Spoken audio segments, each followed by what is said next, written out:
But I am here with, this is the person who's going to introduce me, so I shouldn't be talking right now. I should be really quiet. You're introducing me. I'll introduce you. Yeah. So, hi, I'm Rachel. And who here knows why I'm wearing this ridiculous hat? Please raise your hand. Oh, I'm so happy that we have a lot of people raising their hand. So, 3 of you get a new car as a result. So the Viking hat is the traditional symbol of National Novel Writing Month, otherwise known as NaNoWriMo. I've been a participant since 2012, and I've been our local leader in the Nevada City chapter just up the hill. It's a part of California Elsewhere, so we also have virtual chats and meetups should you choose to join us in November. So, man, NaNoWriMo turned me into the writer that I am. I mean, in 2012, I really didn't know what I was doing. I had this novel that was in my head since I was a kid, so I wrote it, and it was terrible, but I didn't care because it was fun. And then every year I'd write another terrible novel. But then something happened in 2016. I wrote something that was not terrible. And then eventually I went from not knowing how to write dialogue tags to getting a job where they pay me to write. It's amazing. Thanks, NaNoWriMo. So we guarantee that for everyone. We guarantee that. It leads to a very prosperous future. So I'm saying all of this because Grant Faulkner is the exec director of NaNoWriMo. He's also the co-founder of 100 Word Story. He's published 2 books, Pep Talk for Writers, which I bought for myself as a present for winning NaNoWriMo this year, and also Brave the Page, a teen writing guide, as well as 2 collections of short stories. His work has appeared in Tin House, the Southwest Review, New York Times, and Poets and Writers. His stories have been nominated for the Pushcart. But those are all internet facts that you could find. I found some really cool Grant facts from his book. So I'll go sit down. So here's Grant fact number 1. In his writing sanctuary, he has a statue of his dog, a toy antique cannon, and a mug of pens. 2, to mine his memory for characters who have passed through his life, both real and imagined, he has them write letters to him, letters to their mother, letters even to an old lover, which I thought was really interesting. This is my favorite Grant fact. Grant has a tradition of buying a new hat for each novel he writes that fits the theme, including a coffin hat, a derby, and for this book, a bowler. So those are some cool facts that maybe, give a little more to this person, this amazing writing legend that is here before you. And I want to end by saying, quoting Grant on what he writes about writing community, since we're all here in community. What often gets overlooked is that most writers' work is actually spawned and supported by a creative community. Only your fellow writers can understand why you haven't showered, or why you're more concerned about a character lost in the space-time continuum than your own lack of sleep. And he also quotes a NaNoWriMo participant who says, "Writing is a solitary activity best done in groups." So without further ado, please welcome Grant. Thank you so much, Rachel. Thank you. I'm going to use one of those hats as a metaphor, the coffin hat. Does anyone know what a coffin hat is, by the way? Do I have my slide here? So I wanted to ask people to think about this phrase, less is more, which is what this talk is about. The other part of my life is about more, writing more words. This is the part of my life about writing less. But it's funny when a cliche gets mentioned so often that we kind of believe it, right? Less is more. But what does that actually mean? Does anyone have any ideas what that? And I want you to think during this talk what less is more can mean to your writing. Any thoughts on what it might mean? How is less more? To condense what you're saying to the most important ideas and to use your verb. Yeah. Too many words might overwhelm the essence. Is that what you're saying? Yeah. That's a great one. Yeah. Were you going to? I'll go for the. Yeah. Choosing the precise word instead of 4 other words to say something. Exactly. The mot juste, as Flaubert said. Yeah. Allowing some space for the reader to imagine things and flesh it out on their own. Yeah. That's great. You guys, I think we can end the talk now. And you guys can just go, right, because that's basically what I'm talking about for the next 45 minutes. Yeah, Rachel. When you said that, I was thinking about design where it's really easy to make something cluttered, but to make it simple is actually quite difficult. Super hard. Yeah. Random quote, Mark Twain said, I would have written, what did he say? I would have written this shorter if I'd had the time. And so it takes a lot of time and effort to write something short. And the reason I was going to say the coffin hat as a metaphor is, like, if you don't know what a coffin hat is, it's back in the days when people wore tall hats like Abraham Lincoln, it costs a lot of money to have a coffin that would accommodate a tall hat like that. And so it was cheaper to cut the hat in half and to make a coffin hat. Anyway, I have a coffin hat. I love it because I don't know, maybe I should get a top hat. Maybe that'd look good too. Next novel. Yeah, so thanks for that. Just so you know about how I discovered the form, I'd been writing really long stuff. You know, I mean, I think that the traditional way that writers learn how to write novels is they start out writing short stories, and that's usually what's taught in colleges for a whole variety of reasons, because you can turn your short story over to other people and get feedback and then write another story and keep things moving. But a lot of writing students, their ultimate goal is, you know, a big novel. And so I'd been writing big novels most of my life. And many of those novels were also doomed novels that I would spend years and years working on. Doomed is my joke. I have no qualms with spending that time on them. But this was, I guess, about 10 years ago, a father of one of my best friends, he wrote a collection, a memoir of 100 100-word stories. And I read them, and I thought it was so cool. It was such a great way to capture your life. You know, we usually think of memoirs as being about something really dramatic, you know, somebody going to war or doing something really amazing and unique. But his book was capturing all these little, I call them snapshots, just these little moments in his life. And it was almost like flicking through like a Kodak carousel. Do people remember those? Like where you had like the slides going back and forth. And so you almost like had 100 photos going through and looking at all those. And I thought it was so cool. And so I took a break from my novel and started writing these 100-word stories. Except I could not get them to 100 words, you know? Like my first efforts at best were like 150 words. And I told him, I was like, hey, I wrote a 150-word story. I was very proud of myself for writing one that short. And he was like, no, you got to get it down to 100. It will be better if you get it down to 100. And so I had to really work hard to learn how to kind of, I call it chiseling. You know, I was chiseling it, working with the contours of the story, almost like a sculptor, to get it to 100 words. And I finally learned to be brief, to be that brief and still tell a story. It's hard to tell a whole story in 100 words. But the things I learned were just so super valuable, and he was right, getting it down to exactly 100 words. It's just like what you said. You have to pay attention to every word. You have to work with the spaces of what's left out and trust the reader to fill in those spaces. And you have to get rid of the clutter so that the essence comes up. So all those things were really intrinsic to it. And it made me think about how, in my writing life, I was always taught to write longer, but never shorter, which is fascinating to me because we do prize succinctness, per the Mark Twain quote. And sometimes I think as writers, I know I at least, when I'm feeling insecure about my writing, that I really need to prove something, I put more words in. And I put bigger words in, you know, because I got to prove those people that I've got like big writing muscles, right? So it takes a really, I think, confident, self-confident writer to write things short and to work with that kind of essence of the story. So I'm going to be talking about flash fiction here today. And let's start with a definition. Who knows what flash fiction is? Yeah. Oh. How would you define it? Oh, I didn't know it was good. You raised your hand, but you didn't know. Oops. It's 1,000 words or less. 1,000 words or less. Yep. Anybody have any other definitions? That is what I'm looking for, though. The standard definition is 1,000 words or less. Some people define it as 750 words. Some people will. It has all these definitions. So, but 1,000 is the most common one. Yeah, Rachel. I think what a lot of people forget is it actually has a beginning, middle, and end. Yes. It's not a vignette. Yeah. It's not a vignette.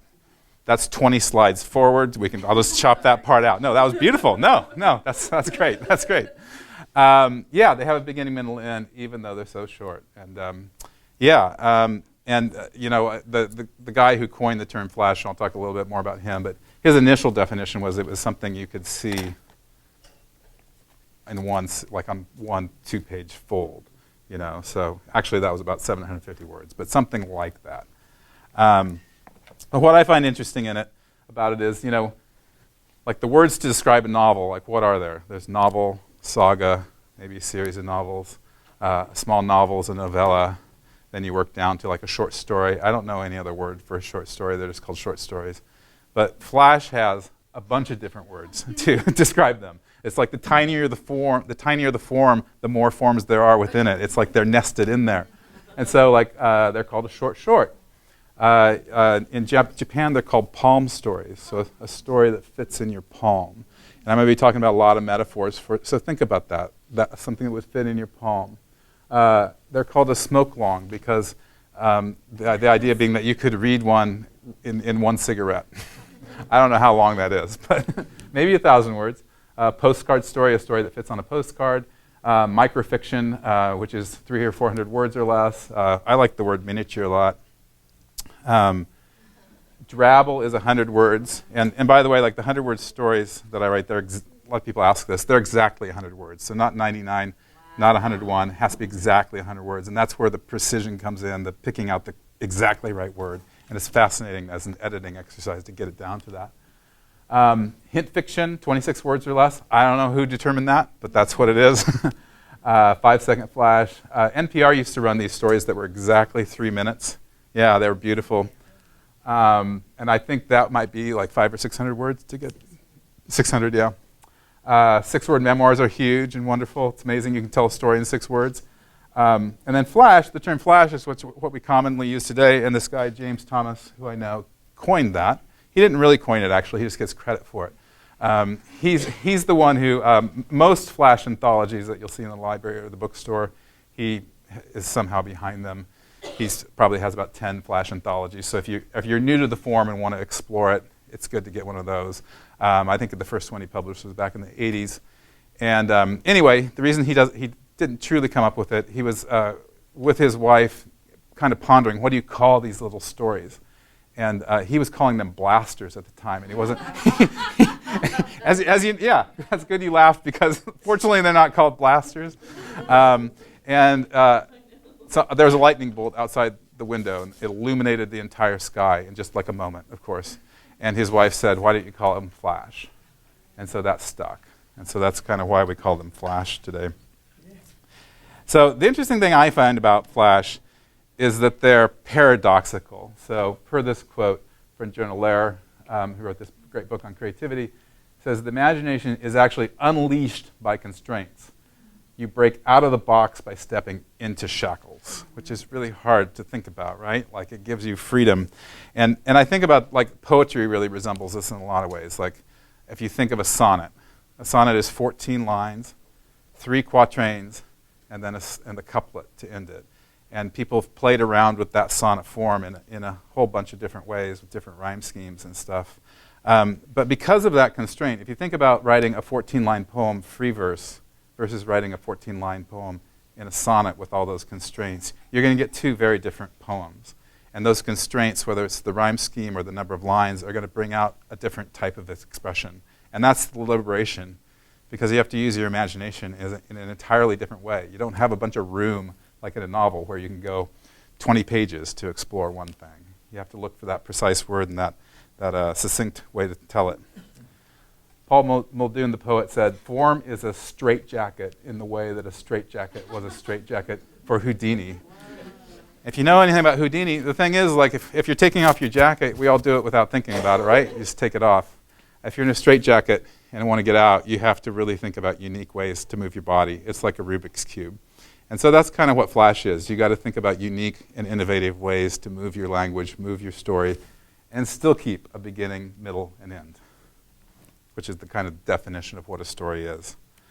Stuart Dybek kind of riffs on this. He's a great flash fiction writer. If you haven't read him, great writer in general. Part of the fun of writing them is the sense of slipping between the seams. Within the constraint of their small boundaries, the writer discovers great freedom. In fact, the very limitations of scale also demand unconventional strategies.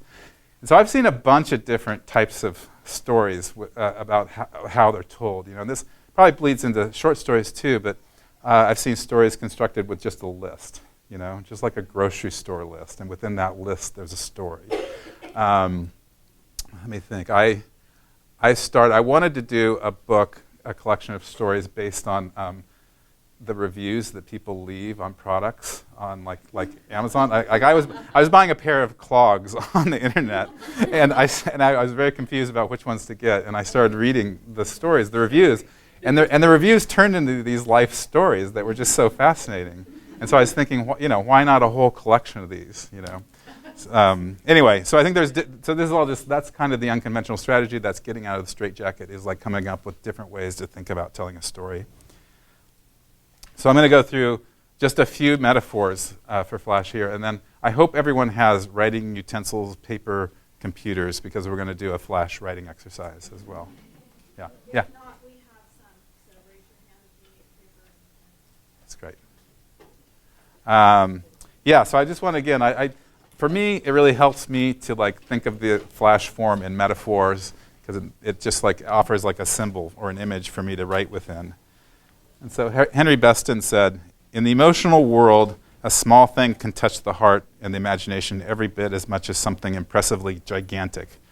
A fine phrase is as good as an epic, and a small brook in the quiet of a wood can have its say with a voice more profound than the thunder of any cataract." And we're in America, this is no secret, we value big things, right? We like big cars, we like big boats, big cities, big games like football. We don't necessarily prize the small things, or don't prize them as much. And so I think that's why we have this whole notion. Most countries don't have a notion of a great American novel. We have this great American novel notion. You go to France, I don't think they talk about the great French novel or the great Italian novel and think about it on these big scales. It's just because of our attachment to bigness. And I think of this at Yosemite. You can go to Yosemite and you can see all the amazing, huge, gigantic rock formations, and they're all impressive, just like a big novel. But there's so many other things in Yosemite to actually enjoy, like that little brook in the woods that you might sit beside might prove to be equally mysterious and fascinating. This great poet and Flash writer, Leah Purpura, she has a great essay on the website Brevity, and she says, "Miniatures transcend their size like small but vicious dogs." Anybody have a small but vicious dog here? Yeah? Okay. I do. It works. My dog is like a Flash fiction story. Dense chunks of fudge, espresso, a drop of mercury, parasite. Miniatures do nothing less than alter our sense of in relation to time and space. So there's a list of metaphors there. And this is maybe my favorite. A Flash story is like a painting. So Deb Olin Unferth, who just came out with a great collection, I think of Flash fiction or the short as being more like a painting than like long fiction. The ambition of a short is not to make readers lose themselves like you lose yourself in a novel. How far lost can you get in a couple of pages? And I think that's a good way to think about it, because in a novel, it's usually not one painting, it's a whole series of paintings that are probably connected, a whole long story. And I want to dig into this a little bit more with this painting by Edward Hopper. And this is the painting that we're going to use as a prompt to write a story. And so I'm going to do a couple of warm-up exercises to get ready for that. And so first, the reason the story is like this painting is because there's obviously something that happened before this scene, right?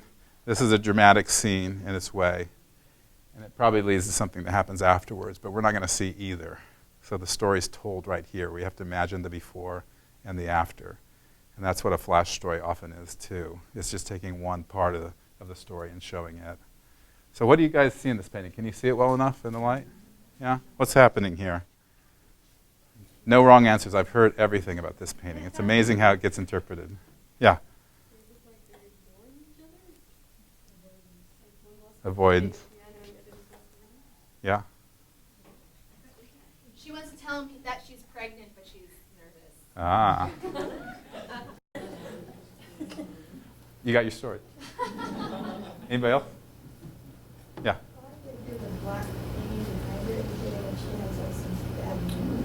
Oh, interesting. I've never seen that. Can you repeat that? Yeah, go The ahead. black painting behind her, how it indicates that she's in a darker space than he is. Yeah. I like that. No one's ever said that. Yeah. I don't think this was what's intended, but the arm looks unnatural, the angle. I just recently broke my left This wrist, one? and that's how my arm looks. So that's why I'm like noticing it, but so it looks to me like she's guarding it. Uh-huh. And protecting something. There's definitely a lot done here with body language that I think can translate into words that becomes really amazing characterization. Yeah. It seems like he came home from work and didn't notice her red dress, and she got sad about that. So she turned away from him, and he decided to do exactly what he wanted to do, which was just sit down and read the paper. Yeah, that's interesting. Yeah, she dressed up for him, and he didn't recognize it. Did you have your arm? I was going to add to that. It looks like she's almost trying to get his attention, deciding whether or not to press the piano key as he's ignoring. Yeah. A lot of drama in one little sound in the room. Yeah. How about just a couple more? Yeah. I must be the optimist today. I think they're both consumed with their interest, their passion, happily sitting together. They don't need to talk. Yeah. They're They support each other. They're happy. Okay. Yeah. Anybody else? Yeah. I think he is looking through the want ads. Ah. She knows what's coming, and she feels her heart breaking for him Yeah. because they need this job desperately. Especially if she's pregnant. Yeah. Yeah. Good. That's really great. So here's the way it's going to work. So I'm going to give you, unfortunately, we don't have a lot of time. I'm going to give you 1 minute to kind of just jot down your stories or kind of explore these a little bit more and just decide what you want to tell the story about. And then we're going to do what we call in NaNoWriMo is a writing sprint. And I'm going to give you 5 minutes to write as much of a story as you can. Hopefully, though, here's something to think about, is try to give it a beginning and a middle and an end. Try to tell a whole story in 5 minutes. And so for now, let's just focus on the 1 minute of exploration. And one way to explore stories is just to write a list of what ifs. What if he lost his job? What if she's pregnant? What if, what would happen? So let me get my clock. You can, of course, start and get bonus time right now if you want.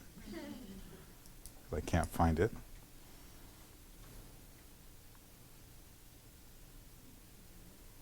Okay, 1 minute. Oh, is everybody clear on that, on what we're doing? Yeah, good. Okay, time. Yeah, good. Do people feel like you've got a story? Good, okay. Now you got 5 minutes to write that story.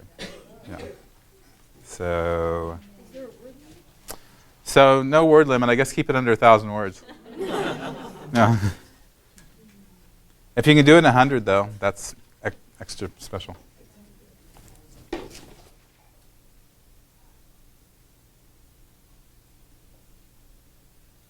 Time. Yeah. Did anybody reach the end of your story? Yeah? Okay, great. And everybody found a story, right? Did everyone write? Did everyone? Okay.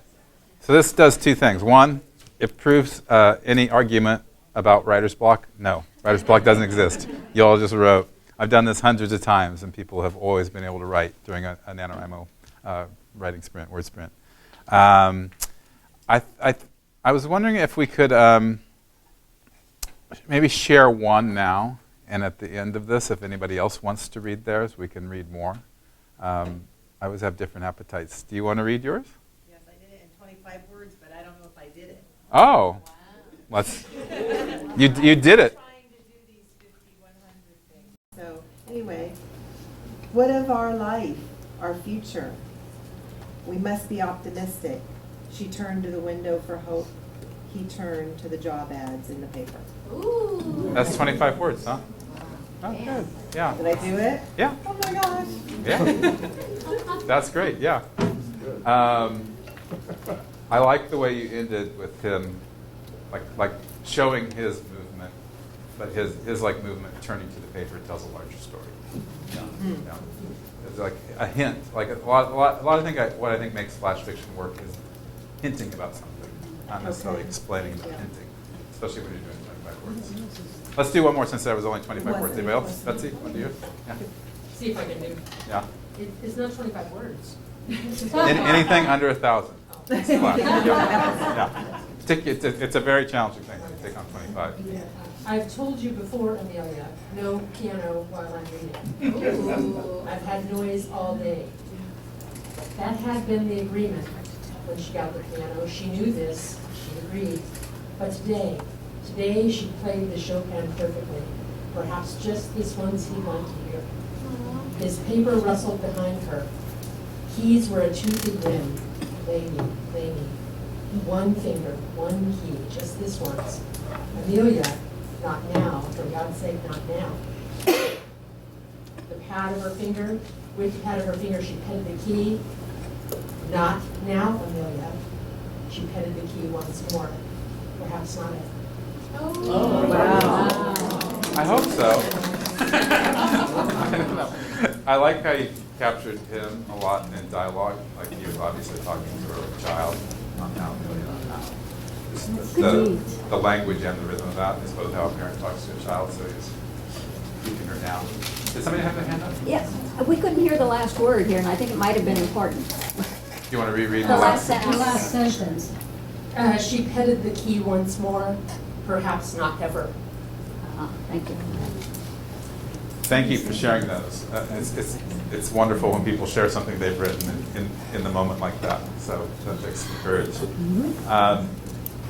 Yeah, and those are great examples of how you can write a story in so little words. And so, I want to talk a little bit about what makes Flash different than a short story. And obviously, it's just the length and what comes out of that length. These are some quotes from this guy, Irving Howe, who was a kind of famous literary critic back in the earlier part of the 20th century.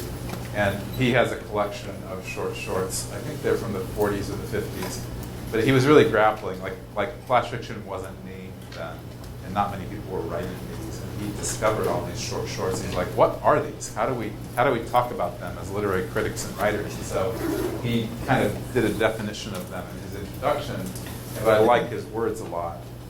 He said the characters were painted in a few deft brushstrokes, like they're never stick figures, and that's why I was saying like your dialogue was great in terms of characterizing them, not using a lot of words to do so, but showing who he was internally.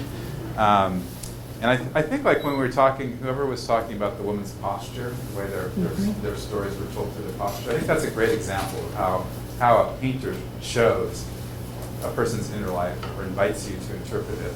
But then the question for you as a writer is how can you do that in just a few words, to make that, not describe the posture as exactly what it is, but show what it reveals about the character on the character's interior. Irving Howe said that everything depends on intensity, one sweeping blow of perception.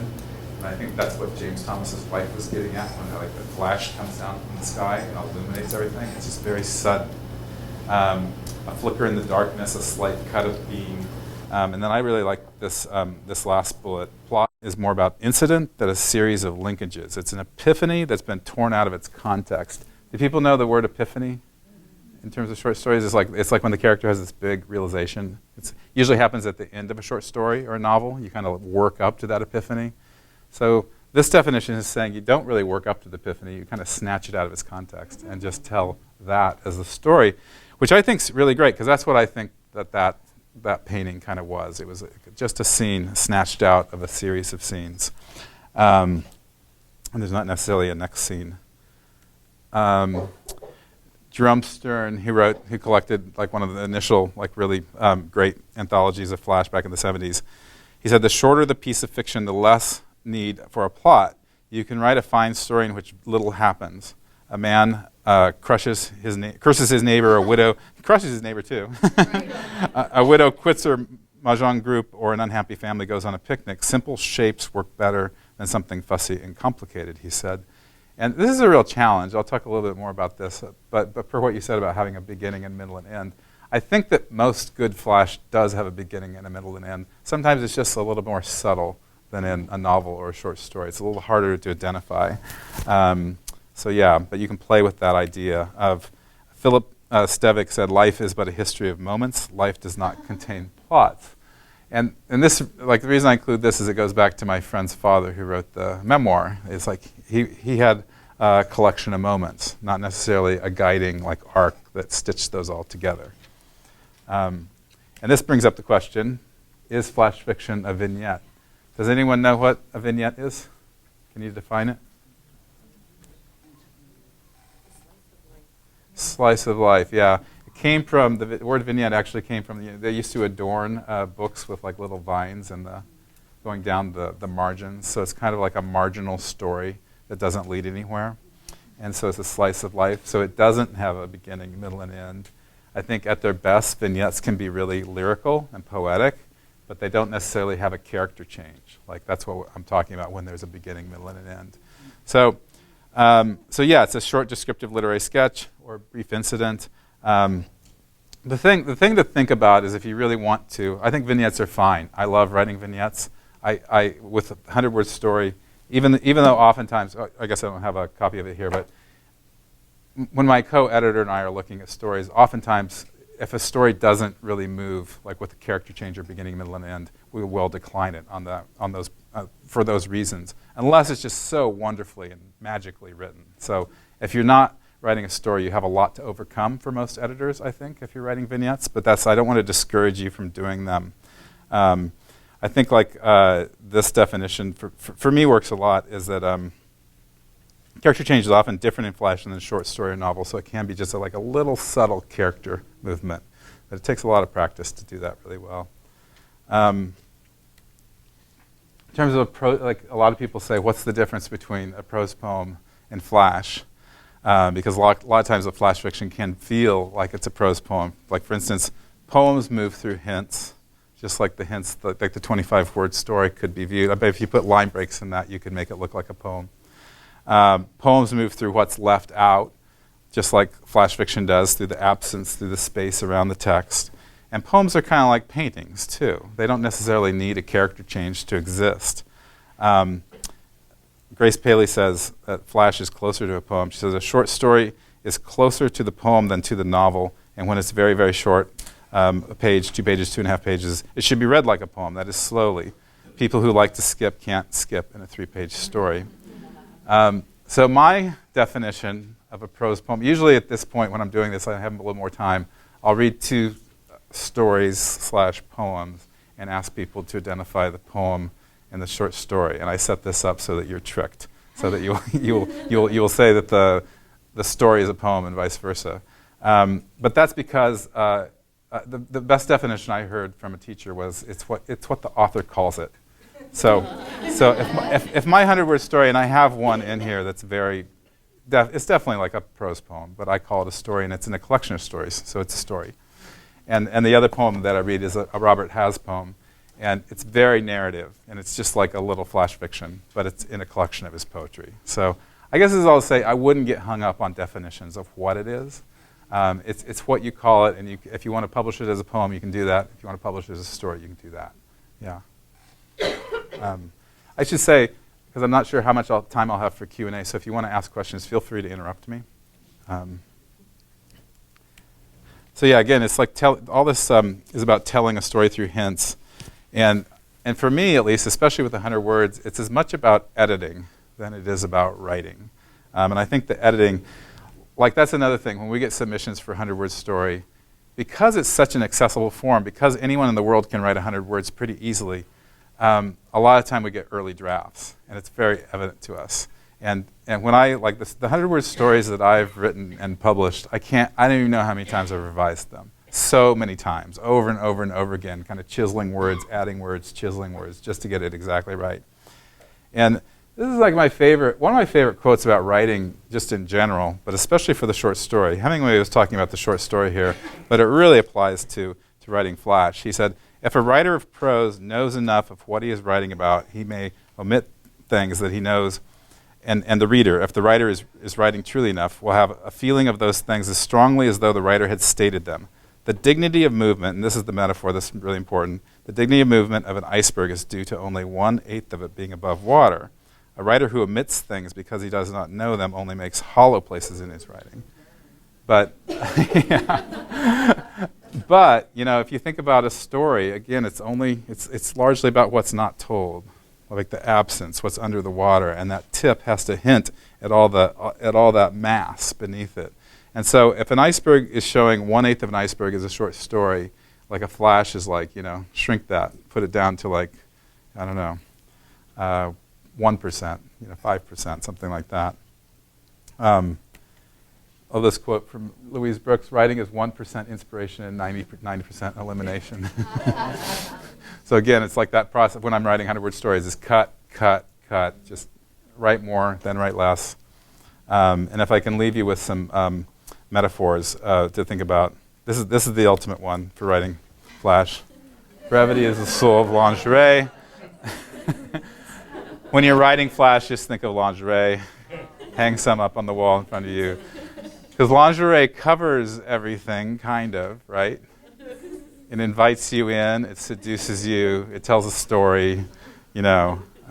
So it's kind of the perfect metaphor for writing. And then the French critic Roland Barthes said, "Is not the most erotic portion of a body where the garment gapes." So again, it's that little tiny opening that invites you into the larger story to think about.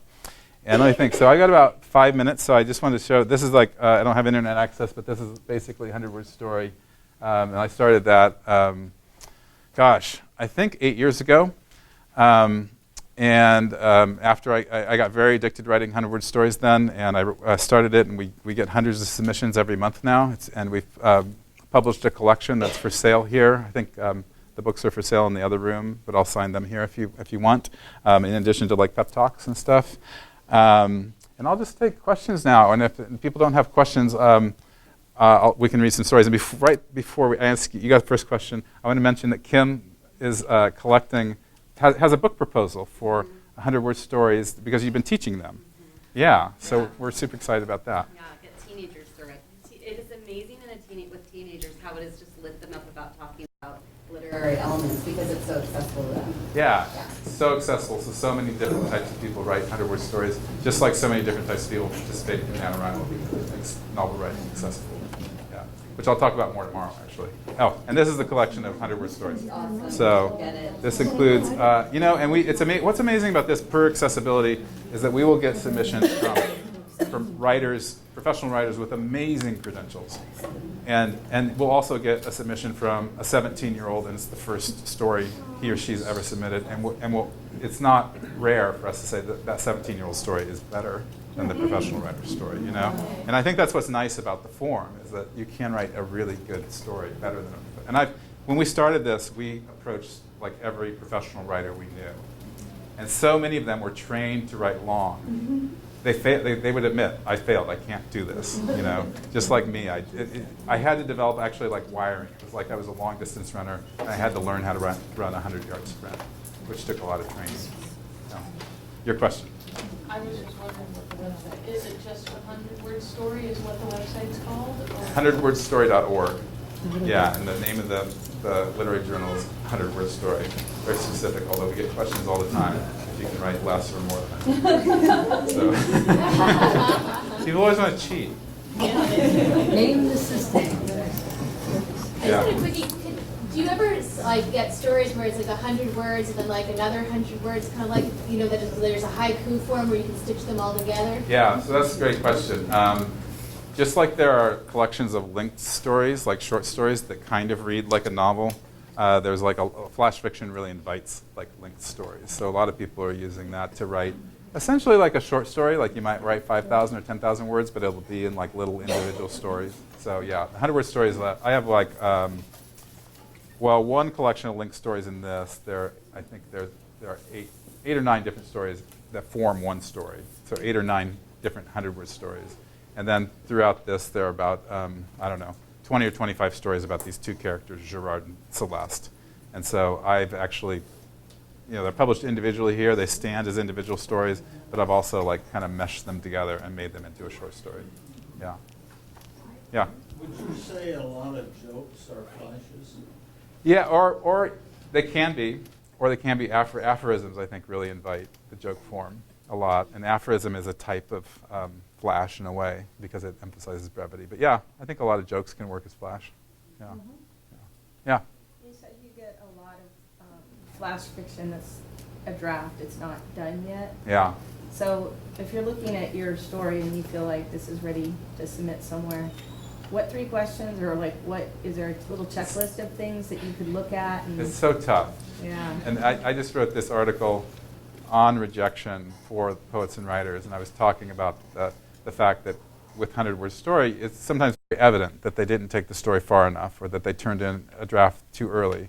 And I admitted that I do that myself. You know, I've been writing for 30+ years and submitting, and sometimes you just don't know. You know, sometimes I think I've arrived at the final product. And I always define it as if you're just kind of moving one word here and one word there, and if you're not making significant changes to the story in your editing, then it's done. That's what I use. Or you just have an intuitive sense of when it's done. But sometimes that intuitive sense is wrong. I guess that's what I'm getting at. And so sometimes you only can find that out by submitting it, and that's where I think rejection comes in handy as a tool. Because like what I do is, like, if I've sent it out to 10 places and gotten 10 rejections, that invites me to go and then reconsider it. And if enough time has passed, so often I'll see the flabby sentence or the flabby plot, and then rewrite it. You know. And most of the things I've published, I mean, and most writers, or all writers really, have been, almost nothing gets accepted the first time. Usually you go through a lot of rejections, and those rejections invite revisions. I think like the stories I hate to hear are when people just give up. Like I've had, speaking of NaNoWriMo, I've had people work really hard on their novels and submit them to like agents and get 3 or 4 rejections, and then they're like, oh, that's it. I tried. But they didn't try. You know, you got to send it to 30 or 50 people. You know, you got to really play the field. Yeah. Anybody else? Do we want to close with this last story? Anyone want to read theirs? Okay, people want to hear stories. You want to hear me. How about both of you back there? We'll finish with both of you. Yeah. Yeah, go first. For that picture, right? You can go first, and the man in the turtleneck can go second. Okay. Yeah, for the picture, yes. Okay. She played softly. He read the paper. He didn't care to notice her. She pretended not to notice. He didn't notice. As their day went on, as most of their days did. I like that. Yeah. I like her pretending not to notice. Yeah. Yeah. Interesting stoicism and resilience in that. Yeah. So, how about you? Is it the end? I think it is. He pretends it's just another fight. Another in an interminable list of fights, squabbles, censures. He thinks it can go on forever. So he escapes into that damn paper. Not this time, Jeremy. You're wrong. Sad? Damn right I'm sad. So damn sad he could never understand. Never let me be me. Now he'll never know me. Never know who I could have been, who I really am. But now, yes, I can do it. Time to say goodbye. Good, good. Thank you for reading that. Yeah. Well, I'll be around either to sign books or just answer questions. Thank you. You guys are a great group. Thank you for reading your stories. And I'll be around tomorrow, too, so feel free to grab me. Yes, just a couple of announcements, please. I wanted to thank you all. I wanted to thank you all for coming. I'm sorry. I'm Joe Medeiros with the Sierra College Press. Thank you. And we're very, very pleased to have you all here. I want to make sure that we thank Sabrina Pink from the library. I hate to Catherine for her wonderful assistance. Thanks to the Sierra Writers group, to Lynette Fruman and Carolyn Crane, especially for all their phenomenal work. Thanks to the authors and the workshop leaders, Gary Noy, Kim Culbertson, Ingrid Cariotis, Randy White, Rachel Jeffrey, and Pam Houston for her humor and provocative thoughts, her physical stuff for glimmers. They're going to take some great words away from her, and most importantly, her knowledge and her inspiration. And thanks to Grant Faulkner for a wonderful piece of work right here, The Art of Brevity. And I always thought NaNoWriMos were those little bitty teeny animals out in East Africa. We have animals there too. Yeah. Now I know. I will be opening the bookshop one more time, and all those books will also be up in Grass Valley tomorrow. If you want to come back and work with Grant here after you bought a book, if you buy it over there, you can come over here, I'll sign it and talk to you. But I'm going to keep all the books over there. Thank you very much. Thank you.